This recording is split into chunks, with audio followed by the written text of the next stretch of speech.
ఆచరణ ఎవరి కొరకు? మన కొరకు. అట్లా ప్రవర్తించకపోతే వీళ్ళకి ఎలా అందుతుంది? బ్రహ్మముగానే ఉండిపోతే చెప్పింది పట్టుకోవడమే తప్ప చెయ్యాలని తెలియదు. ఓసారి చేసి చూపించి అలాగే నడుస్తుంటే అదిగో గురువుగారు అలా చేస్తున్నారు, మనము చెయ్యాలని చేస్తాడు. అందుకని ప్రవర్తిస్తారు. అప్పుడు ఆచార్య. ఆయన చేయకపోయినా ఆయనకు వచ్చిన నష్టమేం లేదు, ఎందుకంటే ఆయన బ్రహ్మము అని ఆయనకి తెలుసు. బ్రహ్మమునకు విధి నిషేధాలు ఏమున్నాయి? లేవు. కానీ మన కొరకు ఆచరిస్తారు, అందుకని ఆచార్య. ఆయన ఎవరు? గురువు, భూమండలాచార్య. ఆయన గురువు. ఆయన ఎవరికి ఆచార్యుడు? 5గురికో 10 మందికో 2కో 4కో కాదు, భూమండలమంతా ఆయన దగ్గర ఆచరణ నేర్చుకుంటుంది. భూమండలాచార్య. అట్లా ఆచరించి చూపించారు మహానుభావుడు.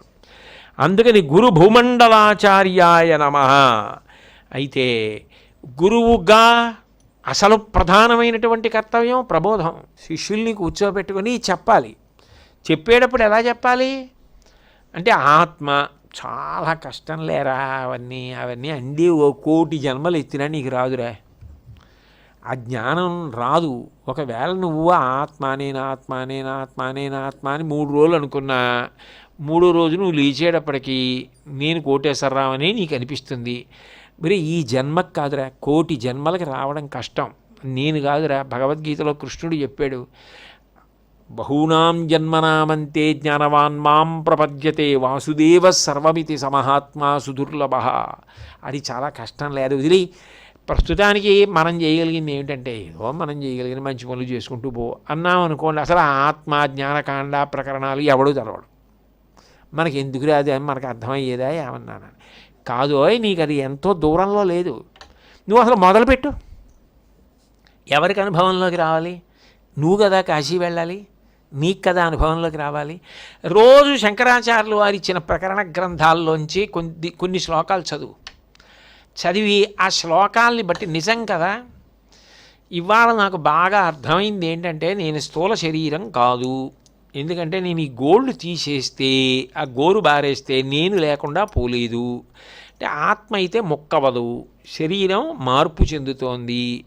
ఓ వేలు పోయినా శరీరం ఉంటుంది, ఓ పన్ను రాలిపోయినా శరీరం ఉంటుంది, కొన్ని వెంట్రుకలు ఊడిపోయినా శరీరం ఉంటుంది, తలనీలాలు ఇచ్చేసిన శరీరంలో ఏదో పోయింది అనరు. ఆత్మ అలా ఉండదు కదా, ఆత్మకు అలా ముక్కలవ్వడం అలా ఉండదు కదా. అందుకని చెప్పి ఇన్ని మార్పులు చెందుతున్నది కాబట్టి శరీరము నేను కాదు, స్థూల శరీరం నేను కాదు.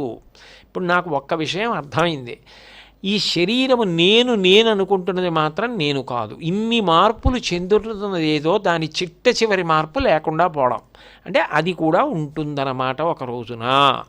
నేను ఈ సత్యానికి భయపడ్డం మాట పోవచ్చు పోకపోవచ్చు, అది వేరు విషయం, కానీ అంగీకరించడానికి ప్రయత్నం చేస్తాను అన్నారనుకోండి. మీరు ఎక్కడ మొదలెట్టారని గుర్తు. అయితే చెప్పేటప్పుడు గురువుగారు ప్రకరణ గ్రంథాలు, భాష్య గ్రంథాలు, వివర్తమానమని అంటే ఆరోపింపబడిందని, బ్రహ్మసత్య, జగన్మిథ్యం, అవస్థలు, జాగృతావస్థ, స్వప్నావస్థ, స్వప్నంలో ఉన్న అనుభవం జాగ్రత్తలో లేదు, జాగ్రత్తలో ఉన్న అనుభవం స్వప్నంలో లేదు, కాబట్టి నువ్వు శరీరం కాదు, ఈ అనుభవాలు కాదు, ఇవన్నీ అంటే ఏమిటో బాబోయ్ ఇదంతా అనిపిస్తుంది. అదే గురువుగారు ఆఖరణ పాఠం పూర్తి చేసి వెళ్ళిపోతూ, నువ్వు చాలా దగ్గర పడిపోయావు